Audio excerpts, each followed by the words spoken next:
Free Malaysia of corruption, racism and weaponization of religious sentiments. Proactive measures will be taken to address Felcra deaths.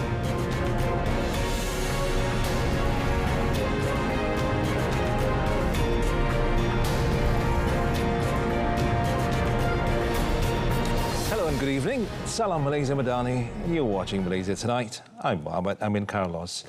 Well, Prime Minister Datuk Sri Anwar Ibrahim today approved an allocation of 1 million ringgit to Complex Pendidikan Al-Ummah KPU in Chepor, Perak for its development. Well, he said the initial allocation will be handed over as soon as possible. Dapat untuk sekarang ni, sebelum saya dapat teliti lagi, saya dudukkan RM1 juta dulu. Ya. Dan juga Sosial Kerajaan Negeri bantu untuk mengingatkan unit pengawasan di Jabatan Perdana Menteri untuk menggerakkan, dan saya selalu lulus dalam tempoh 1-2 minggu wang itu harus sampai. Jadi yang lain itu mungkin kita bincang lagi, tengok teliti supaya pegawai dapat teliti dan kita undi ke kerajaan negeri bagaimana boleh kita pastikan projek pertama ini siap mengikut jadual. Datuk Sri Anwar said this when speaking at a goodwill visit in high tea at KPU Chepor today. KPU was developed to address issues pertaining to student and personnel crowdedness at 3 institutions, namely the Al-Ummah Preschool and Primary School, as well as Madrasah Al-Hikmah. On another note, Datuk Sri Anwar said the Madani government must continue to work hard to free the country of its shackles of corruption, racism and weaponization of religious sentiments. The digitalization agenda, which is currently in full swing, must be properly managed to ensure its objectives can be met.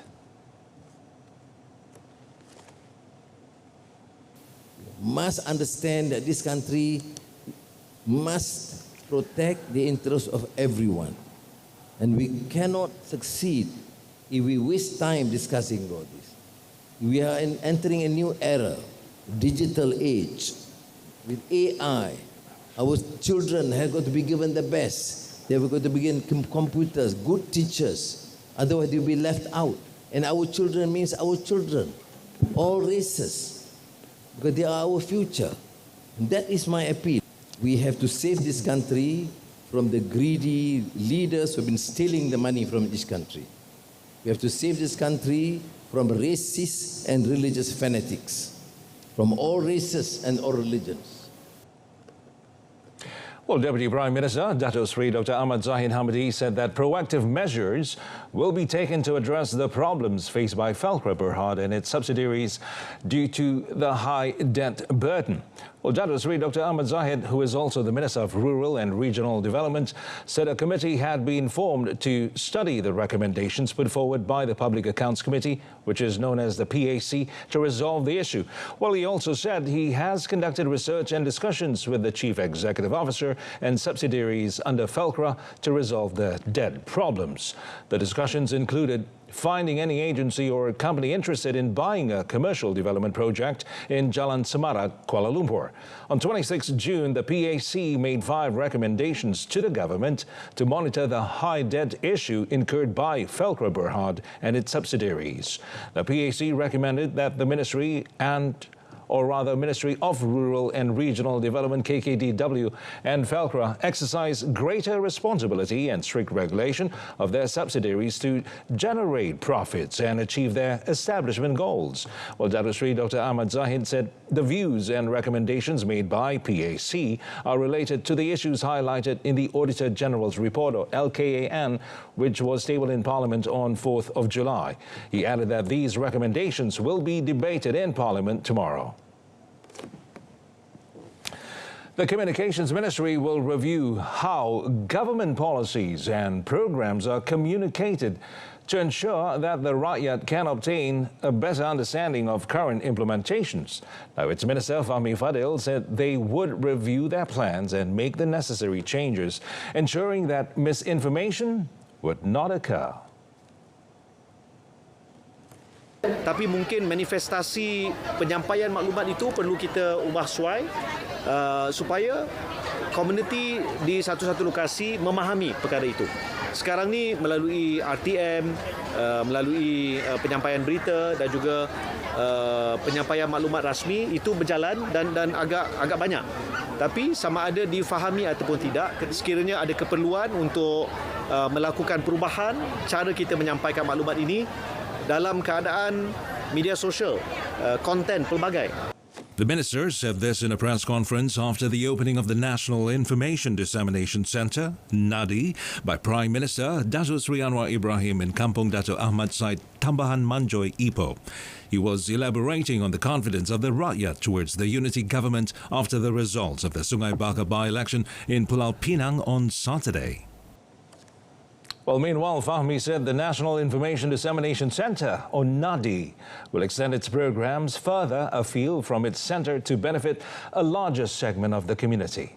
The minister noted that the modules would cover artificial intelligence, digital literacy, information on online scams, and awareness of cyberbullying.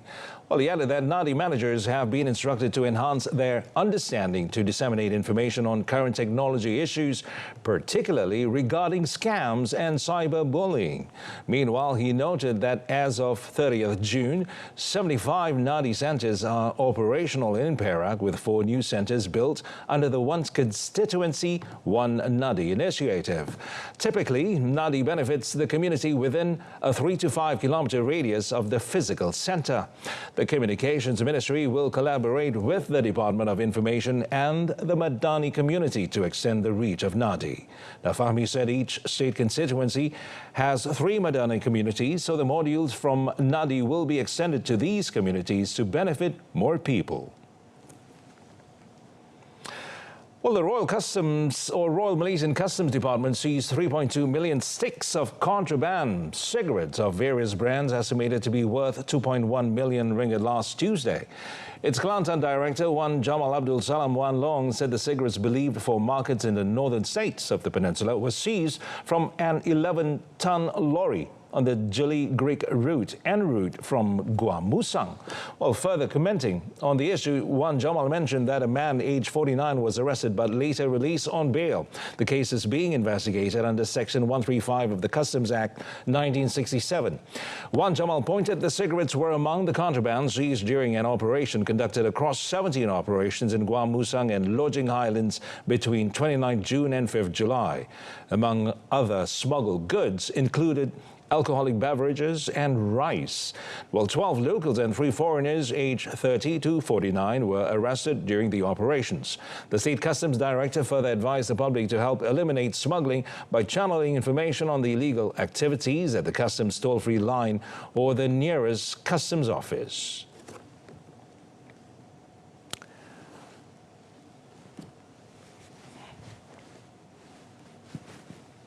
Well, 2 brothers aged 2 and 3 are in critical condition after they were believed to have eaten crackers or the keropok and laced with rat poison yesterday. Now, elaborating further on the matter, Kulim District Police Chief Superintendent Muhammad Azizul Muhammad Khairi mentioned that the mother of the 2 brothers became aware of the incident at 11 a.m. when her children started vomiting and foaming at the mouth. The victim's mother promptly took them to Malau Health Clinic before proceeding to Kulim Hospital. By 7:30 p.m., both victims were transferred to the Penang General Hospital for further medical attention. It is suspected that the 2 victims ingested a packet of crackers containing rat poison, which had been placed on the garden fence to trap monkeys. The suspected individual in this case is believed to be the victim's neighbor, who is employed as a gardener. The case is being investigated under Section 31, Subsection 1, Subsection A of the Children's Act 2001, Act 611, and Section 284 of the Penal Code.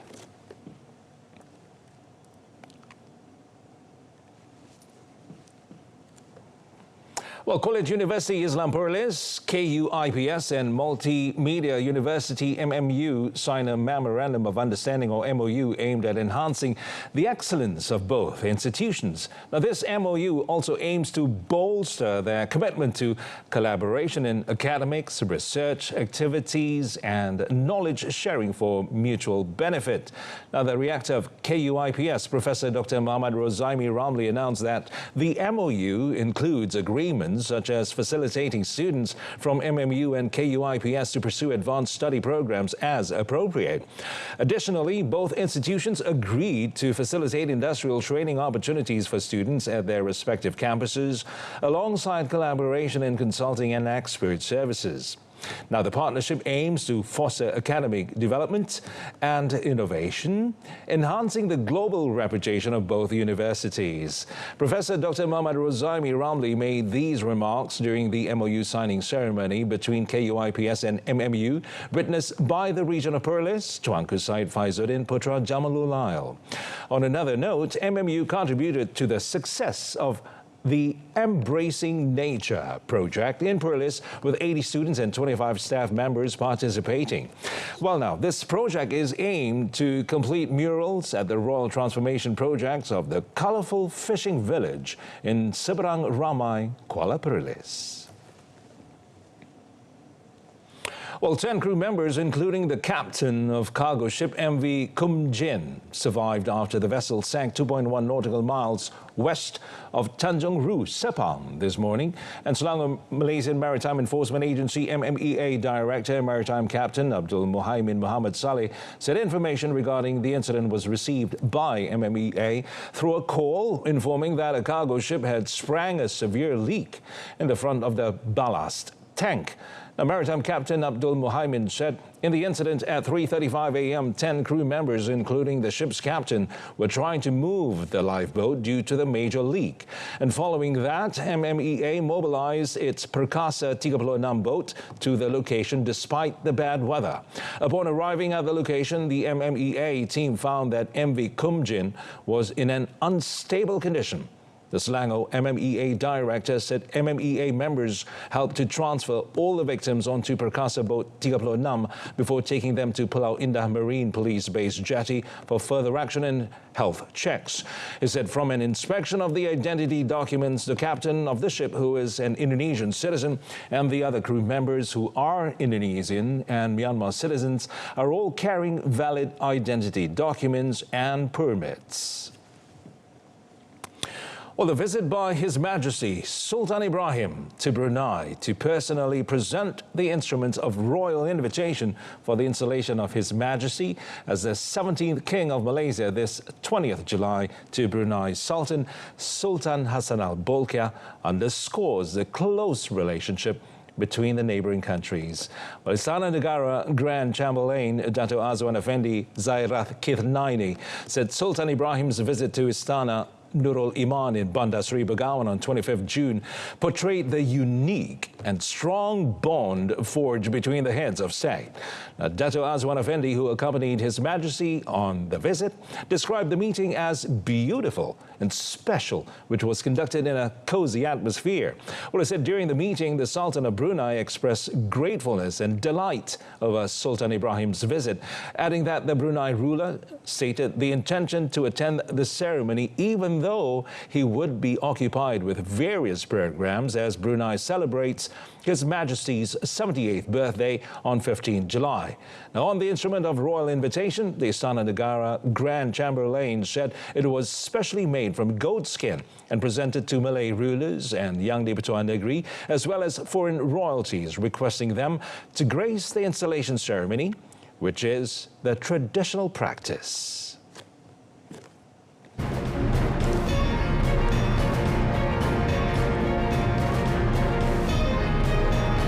Coming up, Petronas gears up for LNG Canada with addition of 3 new vessels. Well, Malaysian state energy firm Petroleum Nasional Berhad, or Petronas, today said it would add 3 energy-efficient liquefied natural gas, or LNG, vessels to its LNG Canada project, built primarily for deliveries from North America to its customers. Now, with this addition, Petronas' fleet in North America will now consist of 6 vessels, anticipating the launch of LNG Canada's gas export facility later this year. Now, the 3 new vessels, namely Puteri Sejinjang, Puteri Masuri and Puteri Mayang, were built at the Hyundai Heavy Industries, or HHI, shipyard in Ulsan, South Korea. Each of the cargo ship has a capacity of 174,000 cubic meters and are the largest ships within Petronas' multi-size fleet of vessels. Petronas added in a statement these vessels were preceded by the delivery and naming of the first 3 vessels, Puteri Sadong, Puteri Ledang and Puteri Santubong, which arrived in January 2024. Well, with the arrival of these new vessels, Petronas reinforces its commitment to deliver this much-needed fuel of choice to its customers in a cost-efficient and reliable manner. Now, Petronas has a 25% stake in LNG Canada in Kitimat, British Columbia, which is one of the lowest carbon emissions intensity plants in the world. The facility is slated for startup in the latter part of 2024. Well, a government official stated that Boeing has agreed to plead guilty to a criminal fraud conspiracy charge to resolve a U.S. Justice Department investigation linked to 2 737 MAX fatal crashes. A Justice Department official mentioned that the plea, subject to a federal judge's approval, will designate the plane maker as a convicted felon. Boeing will additionally pay a criminal fine of $243.6 million. The charge relates to 2 737 MAX crashes in Indonesia and Ethiopia over a 5-month period in 2018 and 2019 that killed 346 people and prompted the families of the victims to demand that Boeing face prosecution. I would like to speak directly to those who lost loved ones on Lion Air Flight 610 and the Ethiopian Airlines Flight 302.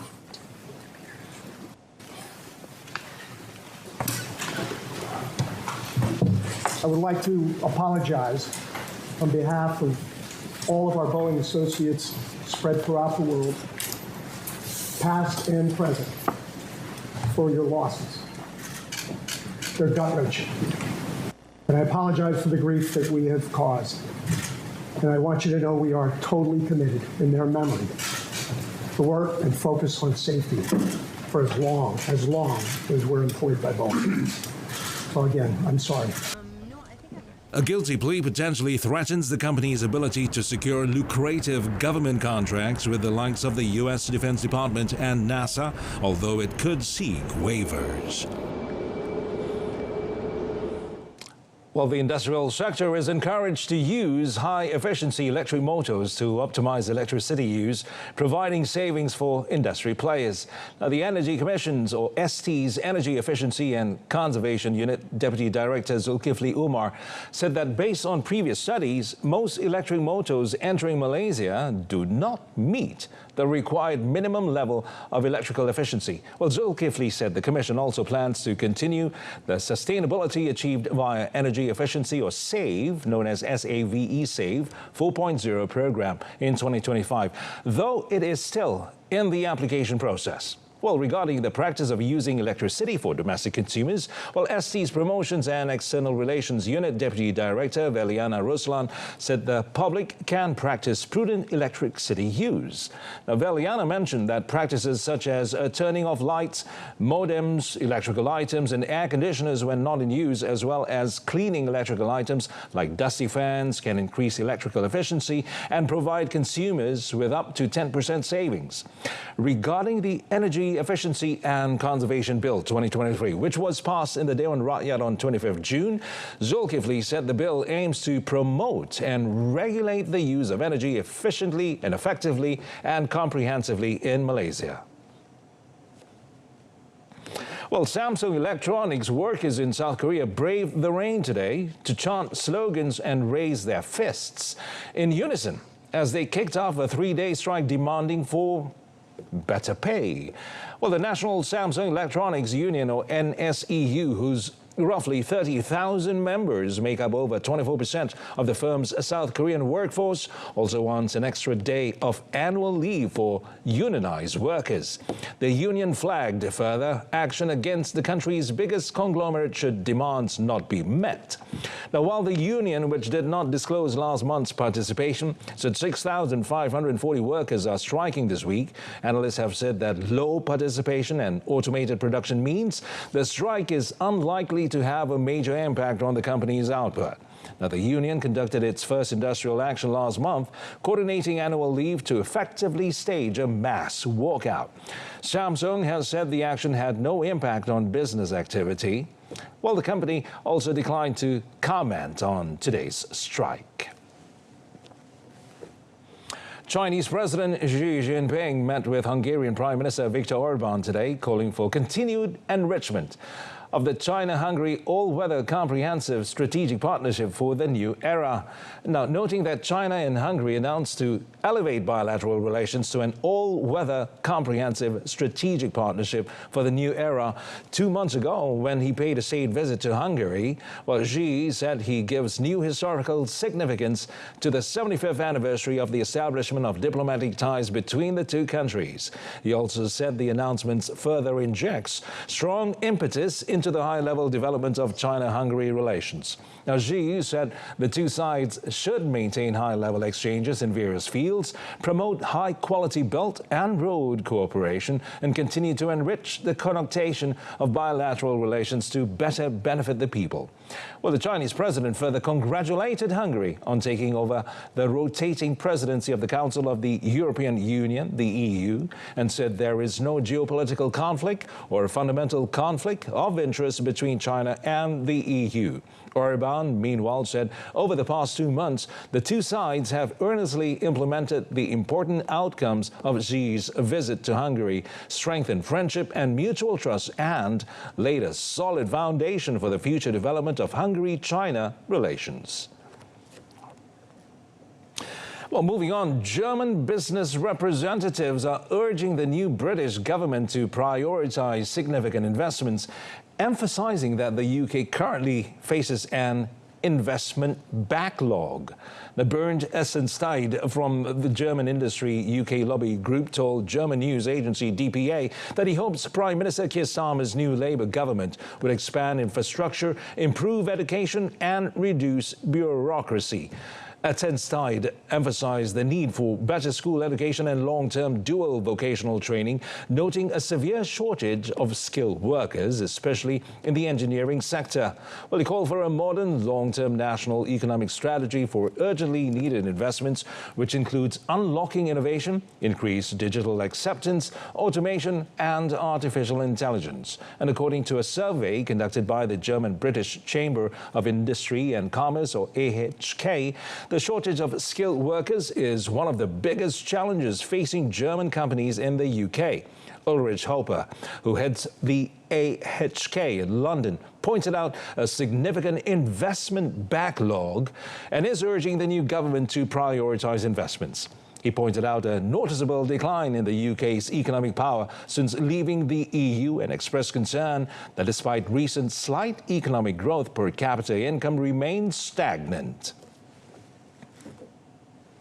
Well, oil prices slid today after rising for 4 weeks as the prospect of a ceasefire deal in Gaza eased geopolitical tensions in West Asia, while investors assess potential disruption to U.S. energy supplies from Tropical Storm Beryl. Now, the ports of Corpus Christi, Houston, Galveston, Freeport, and Texas City closed yesterday to prepare for Hurricane Beryl, which is expected to make a landfall in the middle of the Texas coast between Galveston and Corpus Christi later today.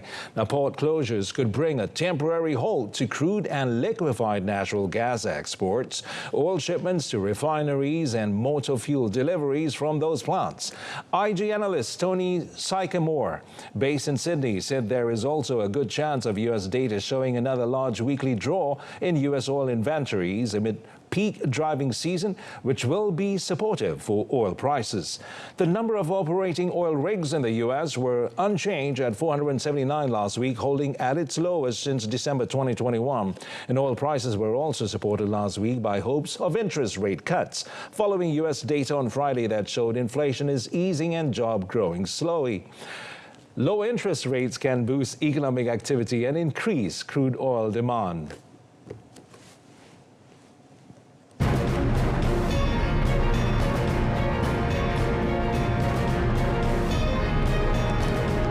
On the foreign front, Philippine Coast Guard discovers anchored Chinese ship in Manila's exclusive economic zone. Stay with us. Geostrategist Professor Dr. Azmi Hassan firmly believes that the United Kingdom's change in leadership will not significantly affect its foreign policy towards Malaysia. He is also certain that the economic and defense cooperation between the two nations will continue unwavering. Professor Dr. Azmi said the UK will remain with 11 other countries in the Trans-Pacific Partnership Agreement TPPA. He is also optimistic the five power defense arrangements, or FPDA, are not affected and will continue as planned. Akan ada banyak perubahan di antara hubungan ekonomi, hubungan pertahanan dengan Malaysia. Sampai satu contoh, umpamanya hubungan ekonomi. United Kingdom baru saja menyertai perjanjian Trans-Pacific CPTPPA bersama-sama dengan Malaysia dan 11 negara lain. Jadi perjanjian CPTPPA ini adalah mengikat perjanjian ekonomi, lebih kurang FTA. Mengenai dengan pertahanan juga, tidak ada banyak isu antara United Kingdom dengan Malaysia ini. Kalau nak dikatakan yang paling dekat adalah FPDA, itu kerjasama pertahanan 5 negara termasuk Malaysia dan juga United Kingdom. However, Professor Dr. Azmi anticipates that the country's position on the Palestinian matter will improve as its leader, Keir Starmer, has expressed intentions to acknowledge the state. Nevertheless, the timing of this acknowledgement remains uncertain. Starmer, the leader of the Labour Party, secured victory in the UK's election with 326 seats and successfully attained a clear majority in the House of Commons of the British Parliament last week. Our foreign headline story. The Philippine Coast Guard, PCG, claimed they have seen China's largest Coast Guard vessel anchored in Manila's exclusive economic zone, or the EEZ, in the South China Sea. Now, a spokesperson said the PCG released photographs of the ship, calling it an act of intimidation in the ongoing territorial dispute between Beijing and Manila in the South China Sea. Well, spokesperson for the PCJ, Jay Tariela, told a news forum that the China Coast Guard's 165-meter monster ship entered Manila's 200 nautical mile EEZ last Tuesday. Displacing 12,000 tons, the ship is 3 times the size of the United States Coast Guard's main patrol vessels, the national security cutters, leading many observers to refer to the Chinese vessel as the monster. Now, the PCG also released video footage from last Wednesday of personnel issuing a radio message to the Chinese ship, warning that it was in the Philippines EEZ and asking about their intentions. Well, China claims most of the South China Sea, a key conduit for $3 trillion worth of annual shipborne trade and its own territory. Now, Beijing rejects the 2016 ruling by the Hague-based Permanent Court of Arbitration, which said its expansive maritime claims had no legal basis. Well, that concludes this evening's Malaysia Tonight. Now, top story: free Malaysia of corruption, racism, and weaponization of religious sentiments. From the river to the sea, Palestine will be free. Thanks for watching.